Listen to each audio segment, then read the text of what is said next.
नमस्कार दोस्तों, मैं अनिल एक बार फिर हाजिर हुआ हूँ आपके सामने एक और नई वीडियो के साथ।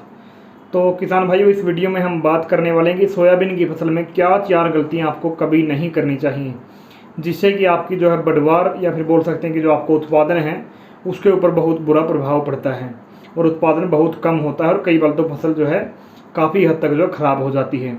तो चलिए वीडियो को शुरू करने से पहले मैं आपको जानकारी दे देता हूं कि अगर आप इस वीडियो को यूट्यूब चैनल पर देख रहे हैं तो यूट्यूब चैनल को सब्सक्राइब करके घंटे का बटन दबाएं। लेकिन अगर फेसबुक पेज पर देख रहे हैं तो पेज को लाइक और फॉलो करना बिल्कुल भी ना भूलें। चलिए वीडियो को शुरू कर लेते हैं। तो किसान भाइयों, इस वीडियो में हम बात करने वाले हैं 4 ऐसी गलतियों के बारे में जो ज़्यादातर किसान भाई जो है सोयाबीन की फसल में कर देते हैं और उससे क्या होता है, जो फसल है वो काफ़ी हद तक जो उसका जो उत्पादन है वो कम हो जाता है या फिर जो फल और फूल जो हैं वो झड़ जाते हैं और जिसकी वजह से जो उत्पादन जो है काफ़ी हद तक जो उत्पादन में कमी आती है और अच्छा उत्पादन किसान भाई नहीं ले पाते।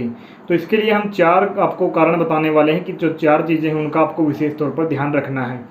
नंबर 1 पर आती है, अगर हम नंबर 1 की बात करते हैं तो वो है यूरिया डालना या फिर जो आप बोल सकते हैं नाइट्रोजन डालना। कई किसान भाई क्या करते हैं, जो तब 45 दिन के बाद जो है यूरिया डाल देते हैं फसल में। जब फ्लावरिंग जो समय होता है सोयाबीन की फसल का, यानी कि 45 दिन के बाद जो उसके अंदर यूरिया डाल देते हैं। उससे क्या होता है, उससे फसल की बढ़वार ज़्यादा हो जाती है, क्योंकि नाइट्रोजन जो है फसल की बढ़वार में मदद करती है और लंबाई जो है उसकी ज़्यादा बढ़ जाती है, जिसकी वजह से फसल गिरने लगती है और काफ़ी परेशानियों का सामना करना पड़ता है। तो इस बात का विशेष तौर पर ध्यान रखें, जब भी आप किसी प्रकार का जो आप यूरिया मान सकते हैं, नाइट्रोजन मान सकते हैं, अगर आप डाल रहे हैं फसल के अंदर तो उसको कभी भी जो है 45 दिन के बाद ना डालें। अगर आपको डालनी है तो वो 45 दिन से पहले ही डालें, क्योंकि 45 दिन के बाद जो फसल की जो स्टेज है वो फ्लावरिंग की स्टेज शुरू हो जाती है, यानी कि फूल और जो फल है उसकी स्टेज शुरू हो जाती है। तो उस समय नाइट्रोजन का उपयोग नहीं करना चाहिए, उससे पहले ही आपको कर लेना चाहिए। ये थी नंबर 1 पर। नंबर 2 पर आती है कीटनाशकों का उपयोग। हम क्या गलती करते हैं, अक्सर हम ये गलती करते हैं कि जो कीटनाशक हैं उनका उपयोग हम जो है फ्लावरिंग की स्टेज में कर देते हैं। जैसे ही फ्लावरिंग का समय होता है उसी समय हमें थोड़े बहुत कीट दिखाई देते हैं तो हम कीटनाशक का उपयोग कर लेते हैं, जिसकी वजह से काफ़ी सारे कीटनाशक जो हैं ऐसे हैं, जैसे एम्प्लीगो है और जंप है, ऐसे बहुत सारे कीटनाशक हैं जिसकी वजह से जो है फूल जो हैं गिर जाते हैं और काफ़ी फसल को नुकसान जो है उठाना पड़ता है। तो इसलिए आप इस बात का विशेष तौर पर ध्यान रखें, अगर आप किसी प्रकार के कीटनाशक का उपयोग करना चाहते हैं। पहली बात तो ये कि किसी हैवी डोज के कीटनाशक का उपयोग आप कभी भी जो है फ्लावरिंग की स्टेज पर ना करें। और दूसरी बात यह है कि अगर आपको कीट दिखाई दे रहे हैं तो या तो आप फ्लावरिंग की स्टेज से पहले स्प्रे करें या फिर जब फलियां बन जाती हैं या फिर तब स्प्रे करें, क्योंकि तब कई प्रकार की बीमारियां जैसे फली छेदक जैसी बीमारियां, कई प्रकार की ऐसी बीमारियां जो है फसल में आती हैं, या फिर आप उस समय कर सकते हैं जब फलियां आई होती हैं। तो इस बात का आपको विशेष तौर पर ध्यान रखना है। अगर आप किसी प्रकार के कीटनाशक का उपयोग करना चाहते हैं तो कोशिश करिए कि जो फ्लावरिंग की स्टेज है उसमें आपको उसका उपयोग ना करना पड़े, या फिर कोशिश कीजिए कि आपको फ्लावरिंग की स्टेज में तो स्प्रे जो है कीटनाशक का बिल्कुल भी ना करना पड़े। इस बात का विशेष तौर पर ध्यान रखें। तीसरे नंबर पर आती है प्लांट ग्रोथ रेगुलेटर का उपयोग। जो प्लांट ग्रोथ रेगुलेटर होते हैं, हम ज़्यादातर क्या गलती करते हैं, उनका उपयोग भी हम फ्लावरिंग के बाद ही करते हैं। जब फ्लावर जो है ज़्यादातर फ्लावर फसल में आ चुके होते हैं तब हम जो है उनका स्प्रे कर देते हैं और जिसकी वजह से फसल के ऊपर जो है काफ़ी बुरा प्रभाव पड़ता है।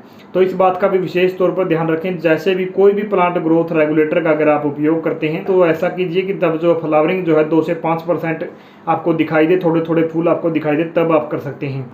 तो ये थी मेन 3 गलतियाँ। और चौथी गलती होती है कि हम जो उपयोग करते हैं वो होता है खरपतवार नाशी।